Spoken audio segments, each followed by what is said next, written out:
Salve aventureira, salve aventureiro, nessas andanças por aí, descansando, tomando um cafezinho numa taberna, eu encontrei o meu grande amigo Samuca pra gente bater um papo hoje no XP da vez. Fala aí, Samuca. Salve, salve, monstrinhos e monstrinhas. Fala, Kiral. Cara, que honra estar aqui. Estamos aqui em solo sagrado. Kiral, amigo das antigas, desde o iniciozinho do Brainstorm RPG, ainda quando era Brainstorm and Dragons. E, cara, tô feliz demais de estar aqui. Obrigado pelo convite, velho. Valeu, então você é solo sagrado, morto-vivo não entra, é isso? Não entra porque senão toma smite.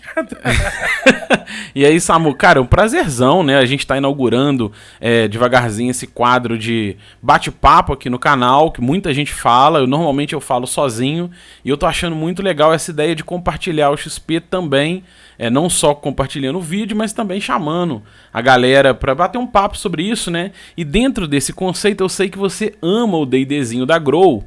Então, para chamar atenção, como o foco do canal é em torno de OSR, o estilo old school, e você que é um propagador da palavra do D&D da Grow, o que você tem para falar dele em relação ao OSR? Por que você gosta tanto dele, cara? O que você tem a dizer disso aí? Putz, cara, acho que tem duas partes que a gente pode separar. Uma é o meu apreço pessoal, história de vida, coisas legais que aconteceram comigo em relação ao D&D da Grow, e acho que aspectos mais em relação ao próprio RPG, o que ele propõe, as suas regras e como ele invadiu o cenário, fazendo de certa maneira aqui no Brasil uma certa mudança, né, de expectativa em relação ao próprio RPG.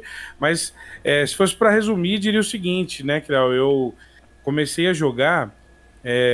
Primeiro que a gente queria muito jogar, a gente ouviu falar da Dragon Brasil, das coisas todas, mas a gente só tinha metade de um AD&D Xerox e metade de um Rule Cyclopedia em inglês, que a gente não sabia ler.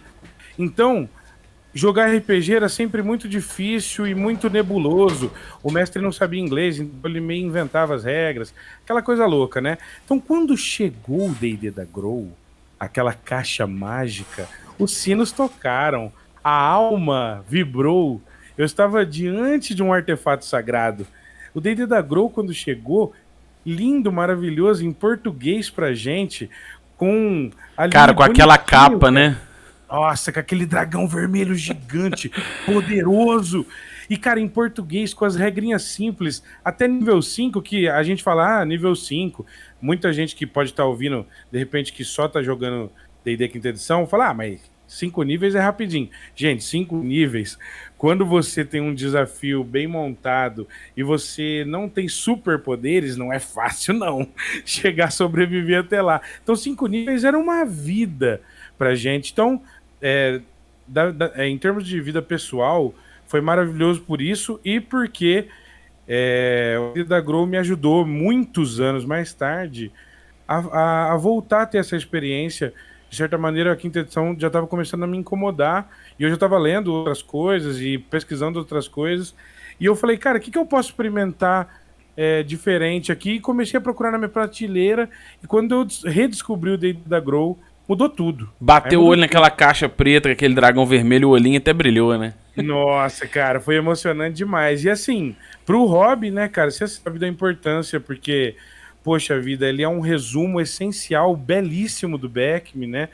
Com alterações específicas muito bem engendradas pelo Troy Denning. Ele é um livrinho de poucas páginas que rapidamente você pode absorver para jogar com seus amigos sem problema. Então, é uma graça de jogo. Cara, pois é. Na verdade, ele teve os seus dois momentos, na minha visão, no cenário tupiniquim aqui, no nosso cenário BR, né? Uhum. Ele teve aquele primeiro momento, porque ele foi um dos primeiros RPGs em português no Brasil, né? Que acompanhou ali o GURPS, o First Quest. Aventuras Fantásticas. Aventuras Fantásticas, o First Quest, que é a D&D, segunda edição, né?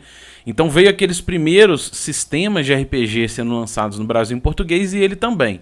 Então quando eu vi, você criou a página no Facebook, você propaga muita palavra do D&Dzinho da Grow, eu vi que teve um movimento praticamente nostálgico de muita gente pegando a caixa, tirando foto, como que tá, né, o D&D da Grow. Então eu acho que ele teve ele participou desse início do RPG no Brasil, muito legal.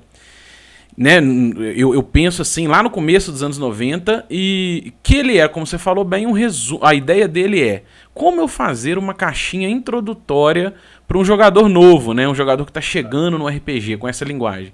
Mas dentro do old school, como você falou agora, eu fico encantado com ele, cara, porque ao ser de nível 1 ao 5, ele encaixa muito bem na proposta OSR, que é Zero to Hero, né? O nível 1 ao 5 é Zero to Hero. Você, chegando em nível 5, você já é poderoso. O que você acha disso?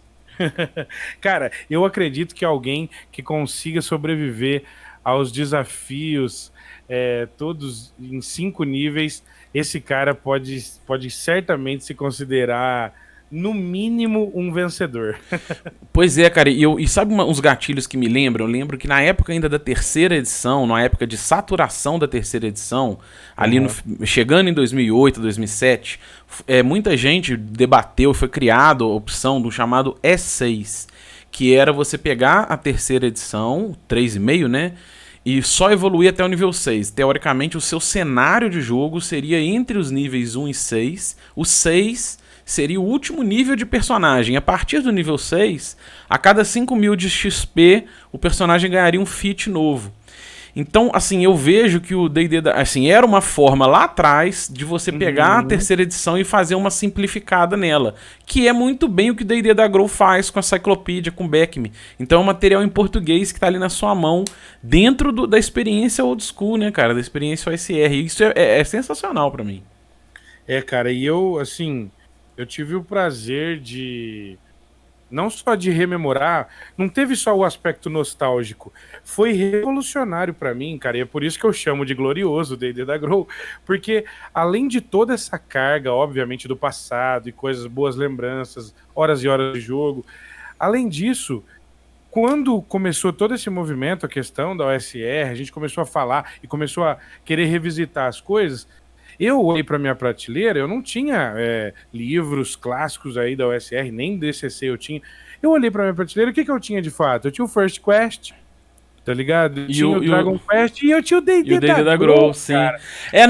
Beleza, então não... sim, foi tudo para mim. Eu concordo com você. Ele, assim, a gente fala, debate muito sobre isso, né? Não é nostalgia, porque hoje muita gente pegou a caixa, tirou foto por um movimento nostálgico, mas ele é uma ferramenta que te permite uma experiência old school muito mais alinhada, muito mais adequada do que você pegar um E6 da terceira edição ou um E6 da quinta, né? Eu joguei o E6 da quinta com um amigo há uns anos atrás, porque ele queria realmente trazer o cenário para uma coisa mais mundana, uma espada e feitiçaria mais pé no chão.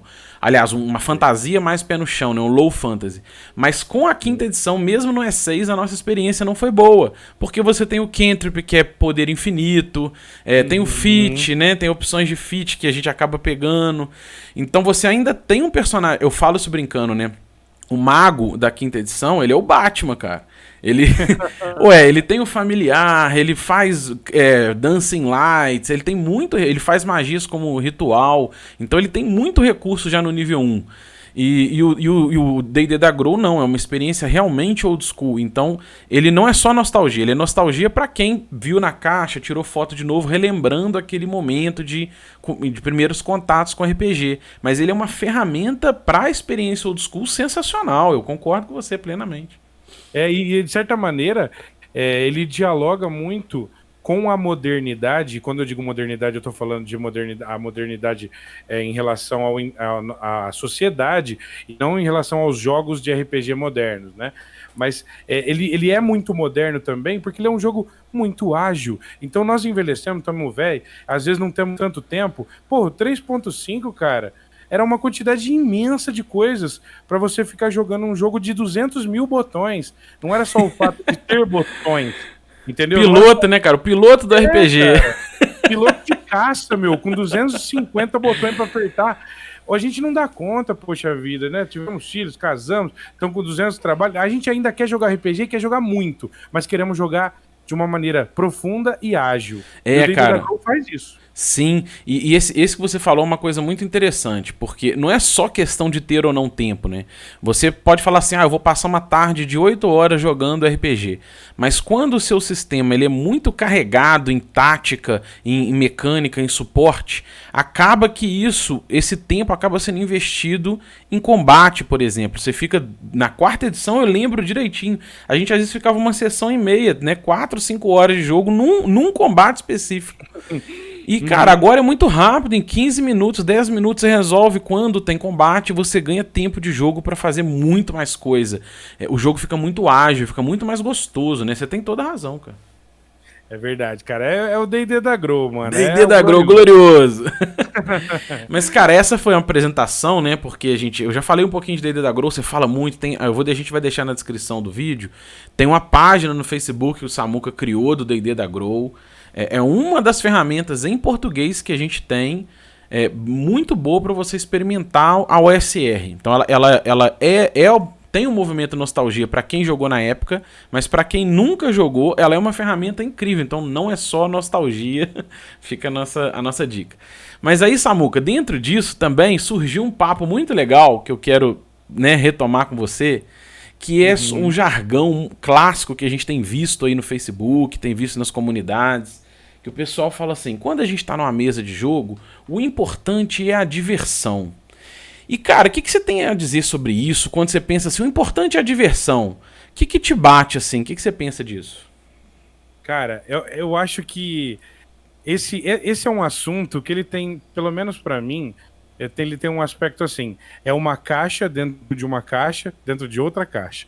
Porque assim, eu teria essa primeira resposta, tudo bem. Você pode dizer RPG é diversão, porque você vai contrapor com sem ser divertido, então vai parecer estranho, né? Você vai falar, nossa, é um RPG que não é divertido, que não é legal, que é triste, que é pra baixo. Não. Não tem a ver com isso. A gente estava batendo um papo antes da gente entrar aqui na entrevista e eu acho que, de certa maneira, já discutimos muito, principalmente através do Café com Dungeon. O Balbi já levantou muito, né, esse questionamento sobre a questão da diversão, e tem todo um aspecto da diversão enquanto uma maneira de se compreender a diversão, e essa maneira de se compreender a diversão está todo ligado a uma expectativa de certa maneira, da vitória, né? Então o mestre que ilude ali, muitas vezes, o seu jogador, na expectativa de dar uma vitória para ele e essa vitória fazer com que o jogo seja divertido. Então tomar sempre cuidado com a diversão nesse aspecto, né? Mas, quando você começa a contrapor isso, por exemplo, eu fiz uma entrevista com o Bruno Cobb, lá no Brainstormcast, e perguntei a ele, né? Cara, o jogo tem diversão e tem imersão. Um jogo pode ser só imersivo, sem ser necessariamente divertido? E a gente falou sobre essa questão do sonho e pesadelo, né? Enquanto... Eu achei muito boa a sacada do sonho e pesadelo, cara. É uma camada bacana já de se trabalhar, que é o seguinte, a diversão seria o sonho, né? Mas essa imersão sem a diversão seria o pesadelo, né? Que é uma coisa que você está totalmente entregue dentro daquele cenário, mas não extremizou tem total, né? Né? Assim. Então, mas como eu e você estávamos conversando, eu acho que existe um passo além, sabe? De dizer que nós somos que não é necessário diversão, e acho que há um passo além de fazer essa maneira binária de entender o RPG sendo divertido ou não divertido, né? Então, nessa conversa que a gente teve, a gente falou sobre algumas coisas interessantes. Por exemplo, a primeira coisa é a noção de diversão. O que é diversão? Você vai buscar no dicionário, você vai ver que é bastante abstrato. Então, as pessoas se divertem com coisas muito diferentes. Muito diferentes, né? Isso, cara, eu acho que assim, o primeiro passo para pensar, né, o importante é a diversão, a gente definir assim, mas o que é diversão, né? O que você pensa como diversão? Pode falar aí o que você acha, a gente vai bater uma bola. Exato, cara, eu acho que a diversão, ela pode incorporar na vida e no jogo muitas facetas diferentes. Como você citou mais cedo, você tá lá jogando polícia e ladrão, tem um certo momento que tem toda uma tensão, envolvendo a questão, pô, você vai ser pego, ou você tem que fugir. Você não tá ali dando risada ou morrendo de alegria, você está entretido. Existe um entendimento de diversão como entretenimento, mas ao mesmo tempo tem uma tensão envolvida nesse caso, né? Então, isso se reflete de outras maneiras também, né? Se eu for parar para pensar, um filme de terror, mais uma Cara. vez, você não tá vendo ali a diversão como alegria, como sinônimo de cômico, mas tem ali um entretenimento. Ou seja, você tá totalmente.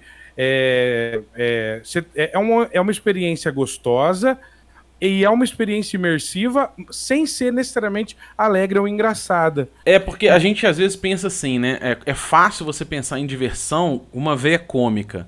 Nossa, é muito divertido. Então a gente atrela às vezes muito fácil que isso é muito cômico.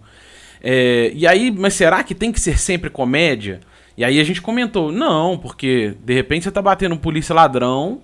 E aí, se você falar assim, porque eu penso assim, vamos ver o que você concorda comigo, o que você pensa disso. Tem o conceito em inglês que vem nesses livros, o importante é a diversão. No livro original do Dungeons and Dragons, o que quer que seja, normalmente vem have fun ou have a good time. E aí a gente traduz que o importante é a diversão, né? Mas será que esse ter um bom tempo, aproveitar bem o tempo, carpe diem, ele necessariamente tem que ter a veia cômica? Esse é o primeiro passo. Você acha que não? Também acho que não. O que você acha, Samuca? Fala aí. Eu acho que esse primeiro passo, eu acho que a gente já mata logo pelo dicionário, né? Você olhando o dicionário, você vai ver que não é sinônimo de cômico, né? Sim. Divertido não é sinônimo de cômico. Mas, ao mesmo tempo, eu acho que a gente tem que parar para pensar uma coisa. Quando eu me divirto com algo, eu posso ter uma carga muito grande do meio onde eu tô inserido, no motivador dessa diversão. Então, muito da nossa cultura faz com que você ache uma coisa engraçada, ou se divirta, ou considere algo entretenimento, né? E essa cultura, ela incide sobre a gente, fazendo com que a gente crie, de certa maneira, um estilo muito individual de diversão para cada um, né? E dentro do espaço do RPG, eu acho que a diversão possível que se pode esperar é a diversão do desafio, né? Da resolução de um desafio. Tá aí, mais uma vez, o Old School mostrando que o jogo pode ser imersivo e dada essa característica da diversão como desafio, como a resolução, o bom momento, né, como você disse, o bom momento de se desdobrar sobre um desafio para resolvê-lo, faz com que o momento seja divertido. E aí, novamente, ele volta a poder ser divertido e imersivo, né? Ao mesmo tempo. Cara, então eu fico refletindo sobre isso. Eu concordo com você, ele não precisa ter a veia cômica, embora possa ter. Você pode fazer um RPG com veia cômica, a galera tá toda alinhada, ótimo. Mas aí eu fico pensando assim, para mim, esse véu que às vezes se coloca, o escudo da diversão, né? Dudu brinca muito, o escudo da diversão, o importante é divertir.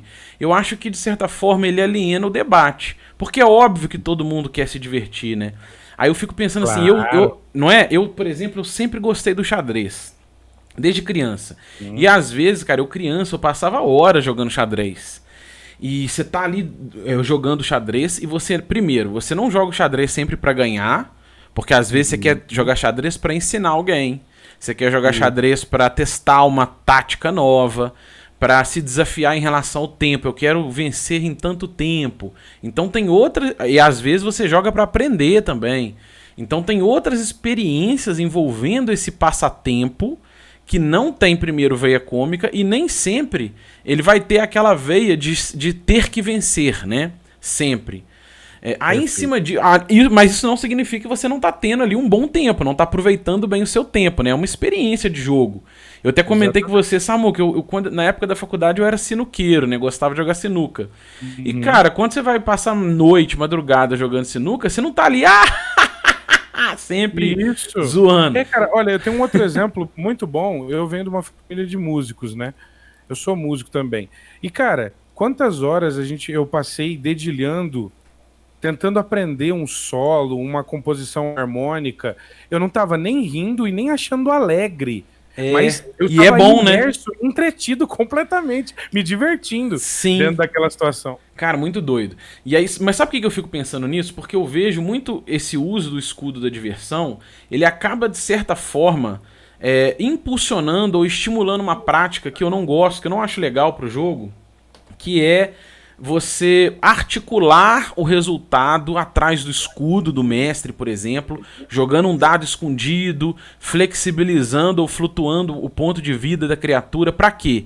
Porque se o importante é a diversão, se eu venço meus. Se o importante é a diversão e o personagem de um jogador ali ele tá em risco, ele morre, ele perde aquele personagem, eu posso gerar uma frustração e não é o meu objetivo, porque o importante é a diversão. Então eu vou atrás do escudo. Tirei um 20, o crítico da criatura. Aí você fala, puta, eu vou derrubar esse personagem. Não, aí você fala assim, errei. Você não acha, não? Eu acho que esse véu do importante é a diversão, se não for bem explorado, bem debatido, por isso que eu quis chamar aqui, ele pode acabar justificando esse tipo de prática, de você manipular o resultado atrás para que aconteça algo dentro de um trilho seguro de história, para evitar frustrações no jogo. Você não acha que pode ter... Eu acho que é um pouco perigoso esse escudo da diversão por isso. O que você acha, Samuca? Cara, eu acho que é super legal isso que você disse, e eu vejo isso com uma certa profundidade mesmo, porque, de certa maneira, se você for parar para pensar, o motivo pelo qual... Olha só como são grandes os desdobramentos do nosso entendimento do que de fato diversão, né? Porque olha só, quando, por exemplo, no caso do old school, você morre, você o tempo todo está aprendendo como lidar com aquela situação. O jogador está aprendendo. Então, ao invés da diversão estar aliada à alegria, à comicidade ou à vitória, a poder sobre os outros, né? Eu sou poderoso, eu preciso de poder para matar as pessoas e me divertir por conseguir superar os desafios sempre, né? Já no old school, se você for ver, o jogador está aprendendo como sobreviver ali, e esse aprender é divertido. Cara, porque isso, eu acho isso. O desafio não está só, não serve só para o personagem, e também para que o jogador aprenda e se divirta aprendendo. Exatamente, cara. E sabe o que eu penso? Um gatilho que você às vezes deixa de aproveitar por conta dessa propaganda do importante é a diversão mal explicada. Aí você deixa de aproveitar o que a gente sempre fala, que a gente é apaixonado, a narrativa é emergente, cara. Exato. Porque aí se acontece uma falha real, resultado do jogo, é papel do Dungeon Master, dos jogadores, construírem a partir daquele resultado, que é você, eu tô respeitando ali, olha, aconteceu um encontro no meio da mata, uma turma de bandido, vocês abordaram uma negociação ruim, gerou um combate, o seu personagem morreu. E aí, cara, o que a gente pode construir a partir disso? A diversão, ela tá nisso, né? De você construir a partir dessa falha, alimentar o jogo a partir disso, desenvolver a habilidade do jogador do Dungeon Master e construir história, porque é uma história construída legítima, né? E quando você... Vamos ver o que você acha. Quando você coloca o escudo, importante é a diversão, e o arco de jogo daquele personagem não vai ser cumprido, e justificado por isso, você faz essa articulação. Olha o quanto de problema que você joga nas costas do Dungeon Master, porque ele é obrigado a entreter todo mundo e a divertir todo mundo. Então tem que acontecer, cara. Eu fico pensando nisso. O que você acha, Samuca? Cara, se você for parar pra pensar nos desdobramentos, tanto esses desdobramentos que a gente discute tanto, né? O RPG hoje dá superpoderes, dá poderes imensos para gerar a tal diversão já desde os níveis iniciais. Você não precisa conquistar isso. Você já, no nível 1, você já tem poderes at will e tal, e pode usar à vontade. Olha só que coisa maluca. A diversão, o entendimento equivocado da diversão ou enviesado da diversão constrói essa expectativa. Essa expectativa de rapidamente se satisfazer com a vitória, com o poder. E, de certa maneira, se você for parar para pensar, ela constrói também uma sombra que vai para além dessa expectativa da diversão no próprio sistema, que é justamente o mestre ilusionista, que está, na verdade, negando a oportunidade das pessoas fazerem aquilo que elas quiserem e o impacto no mundo responder àquilo que elas escolheram fazer. Ou seja, quando você faz A e o impacto não é A, o impacto é B, isso faz você pensar que o mestre está decidindo o destino das situações. Você não tem agência, entende? Porque o mestre está modificando a maneira do resultado se manifestar na realidade do jogo. Então, olha só como a expectativa em cima da diversão cria esses monstros, né? Dentro do... E, cara, você levantou uma bola que eu não tinha pensado, mas olha o que eu pensei aqui agora. Às vezes, o mestre ilusionista, que a gente fala brincando, que a gente não gosta, que é a ideia de eu prender os jogadores dentro da história que eu quero contar e eu mexer nos resultados de encontro, de combate, pra acontecer mais ou menos o que eu idealizei, que a gente acha ruim, né? Mas às vezes o jogador que está na função do mestre, ele é vítima dessa responsabilidade de ter que entreter, de ter que divertir, de não poder frustrar. E às vezes ele faz isso sem ser um autoritarismo de roteiro que eu quero contar minha história. Às vezes ele tá ali não querendo gerar aquela frustração por medo de perder o jogo, né? Você não acha não, cara? Eu pensei nisso aqui agora. Perfeito, cara. Eu acho que você chegou exatamente no ponto de culminância profunda aí do impacto do entendimento de diversão no RPG. Você, agora, então, dando um passo além, você compreende que não somente o mestre ilude, mas ele está sendo iludido pela noção equivocada ou enviesada de diversão.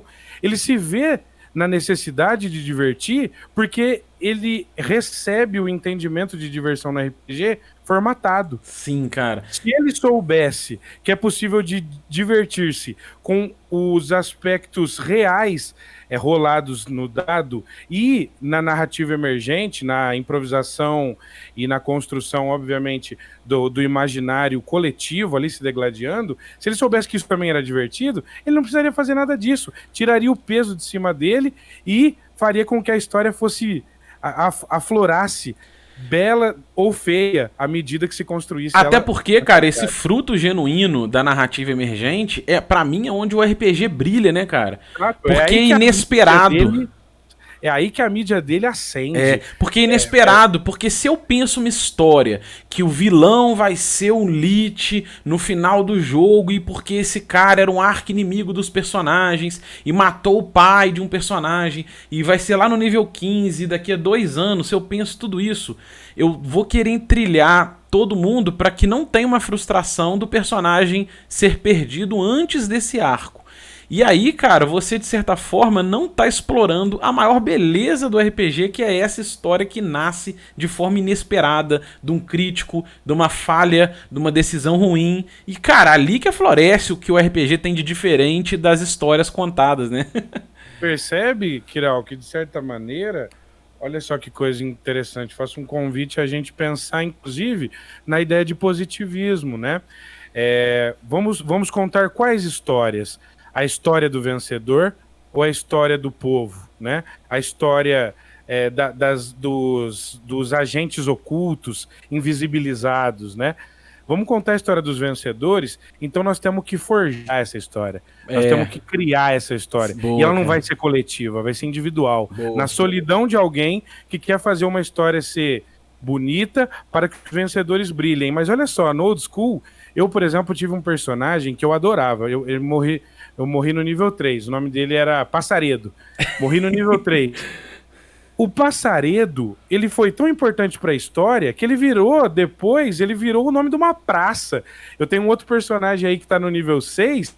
E, poxa, se não fosse o Passaredo, o meu personagem agora, o Adolfo, do nível 6, jamais desistiria. Sim, é uma honra ter tido aquela derrota. Sim, cara, é isso mesmo. E é legal você, né, o Samuka, desenvolvendo a habilidade do jogador, junto com outros colegas na mesa, junto com o Dungeon Master, todo mundo ali, e construindo em cima dessas consequências, sendo positivas, sendo negativas, né? Mas olha só, Samuka, nesse nosso papo, Eu resgatei uma imagem que eu tinha visto, deve ser uns 10 anos atrás. Você não Certo. tá vendo ela agora, mas depois você vê no vídeo, que é uma imagem Aham. que eu achei sensacional, cara. Hum. É um molequinho, eles estão jogando videogame, 3 molequinhos, e um deles, ele tá sem a manete. Eles tiram a manete, na verdade tá sem manete, não, o controle dele, a Tá manete, não tá ligado. ligada no videogame. E isso me lembrou, esse nosso papo me lembrou isso, de que assim, atrás dessa carga de que o importante é a diversão e que o mestre do jogo tá ali como entertainer, né? Ele tem que entreter o grupo, e aí ele fica nesse truque em muitos casos de, ao ter que entreter, não poder gerar frustrações. De certa forma seria como se. Vamos ver o que você acha. De certa forma seria como se os jogadores fossem esse molequinho. Eles, na verdade, não têm controle nenhum, não tem agência nenhuma. Mas, apesar disso, provavelmente esse molequinho tá se divertindo no sentido mais cômico. Assim, ele tá achando ótimo, ele tá adorando, ele tá imersivo e ele não tá fazendo nada. Exatamente. Não existe nenhum impacto sobre o mundo. Nada que Nenhum, ele cara. faça vai mudar nada. É como se você tivesse num sonho em que você existisse, mas você é imperceptível, invisível, né? Porque, na verdade, tudo que você faz independe da realidade que o mundo, de como ela se desdobra, né? Mas eu tava pensando uma coisa importante aqui que eu queria dizer também. Quando então a gente volta naquela nossa primeira pergunta, o RPG tem que ser divertido? Aí eu me lembro de uma brincadeira que alguns roqueiros respondiam para jornalistas nos anos 70, que era assim, sim, por que não? Que é assim, hoje eu entendendo diversão como desafio, eu digo que sim.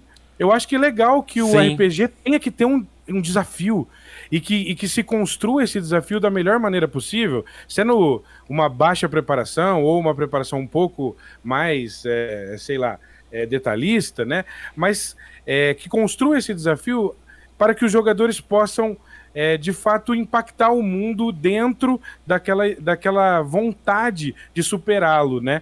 Então sim, acho que o RPG tem que ser divertido porque ele tem que ter desafio. Sem desafio não tem RPG, né? Agora, tem que ser alegre, tem que ser cômico? Não. Tem que ser Aí vai da vitorioso? mesa, vai da Não. vibe da galera, que Isso, experiência vocês estão buscando. É algo cômico, é exato. algo mais pra horror, são propostas diferentes de experiência. Mas eu concordo com você, se a gente puxar o desafio, né, a diversão ali como vencer um desafio, aí, cara, eu concordo com você. Sabe o que me lembrou isso, Samuco? Eu vou até puxar aqui a imagem. Hum. Olha que legal, cara. No módulo, o módulo chama In Search of the Unknown. Eu já resenhei essa aventura aqui. E Uhum.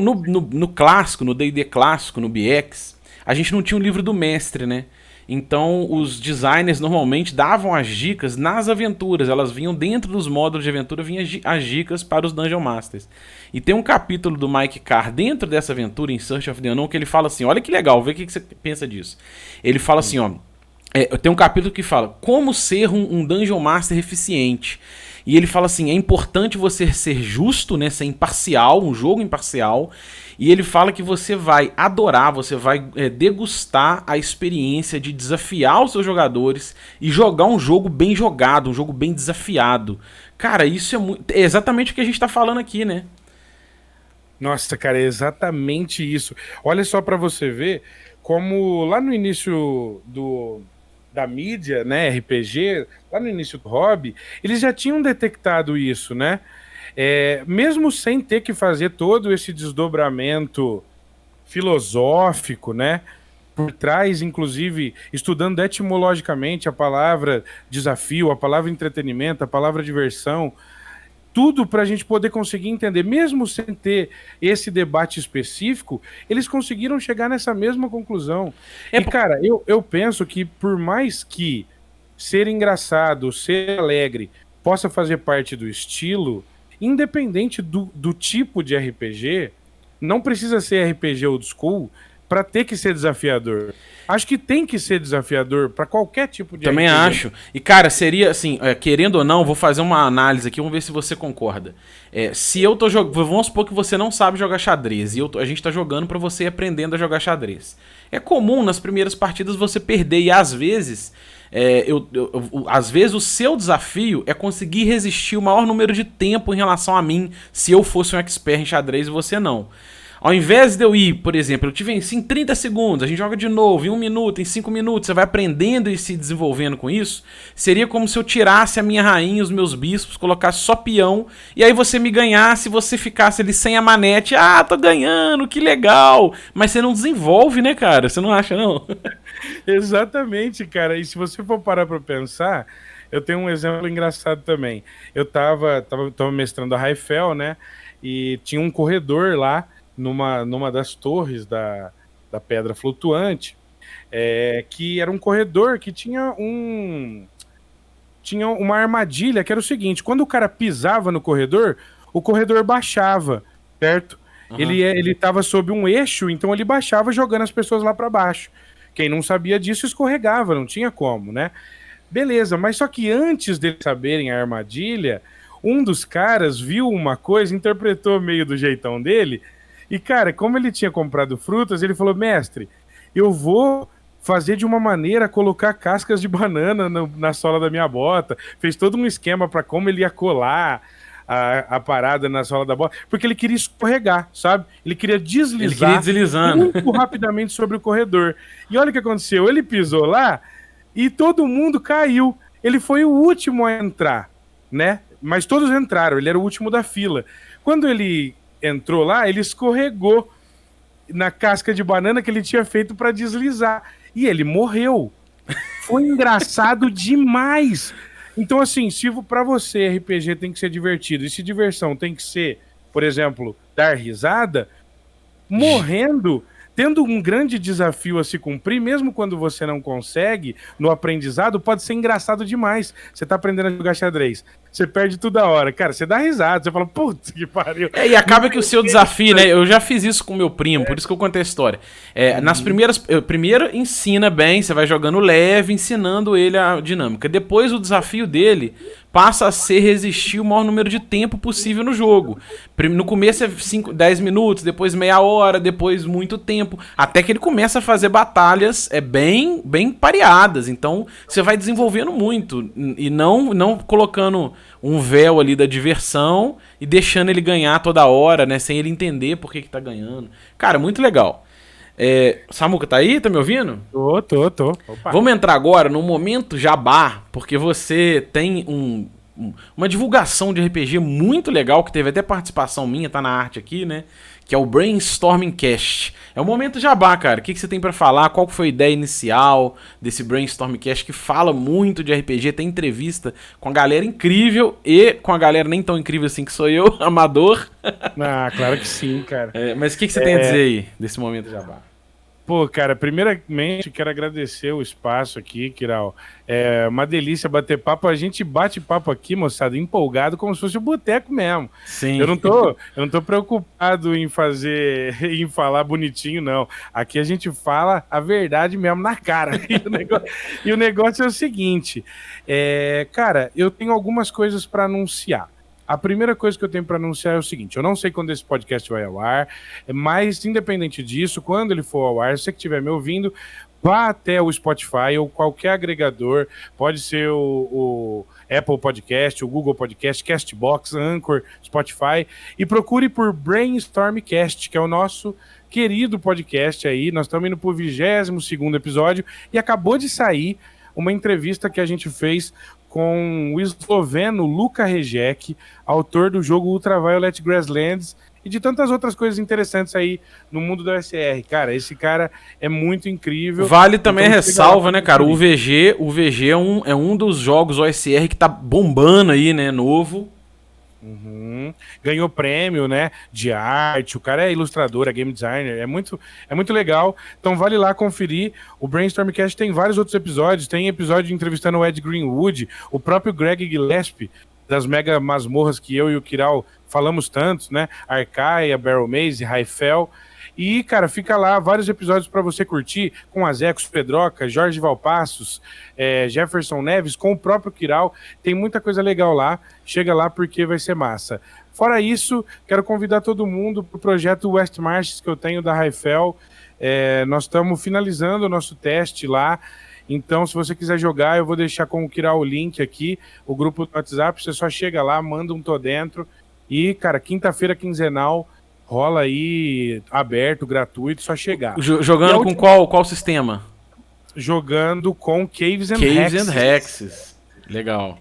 Massa demais, cara. Então, para finalizar, você pode entrar em todas as nossas redes sociais, nos siga lá no Instagram, no Twitter, no Facebook, tem os grupos do D&D da Grow, do Planescape, mas eu quero divulgar uma coisa específica que é o seguinte, no YouTube, no nosso canal Brainstorm RPG, para quem não sabe, a gente mudou o nome, né? Era Brainstorm and Dragons e agora a gente mudou para Brainstorm RPG e tem lá no nosso canal do YouTube a primeira temporada inteira, os 10 episódios de Tumba Preta, que é o módulo que eu tô escrevendo pro D&D da Grow.